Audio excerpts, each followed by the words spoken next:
ಹಿರೇಹಾಲ್ ಮಂಡಲ ಜಾದರಕಲ್ಲು ಟೋಲ್ ಹತ್ರ ನಡೆದಿರ್ತಕ್ಕಂಥ ಒಂದು ಘಟನೆ. ಎರಡು ಗಾಡಿಗಳು ಬೆಂಕಿ ಹತ್ಕೊಂಡಿರೋ ಒಂದು ಸಿಚುವೇಶನ್ ನೋಡಿ. ನೋಡಿ ಯಾವ ಥರ ಉರಿತಾ ಇದೆ ಅಂದರೆ ಗಾಡಿಗಳು ಹೇಳೋಕ್ಕಾಗ್ತಿಲ್ಲ. ನೋಡಿ ನೋಡಿ ನೋಡಿ ನೋಡಿ ನೋಡಿ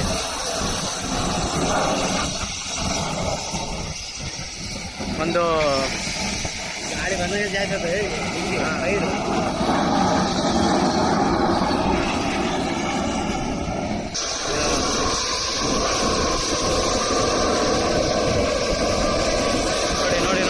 ಯಾವ ಥರ ಉರಿತಾ ಇದೆ ಅಂದರೆ ಹೇಳೋಕ್ಕಾಗ್ತಿಲ್ಲ. ಅದು ಎರಡು ಸುಟ್ಟು ಭಸ್ಮ ಆಗಿದೆ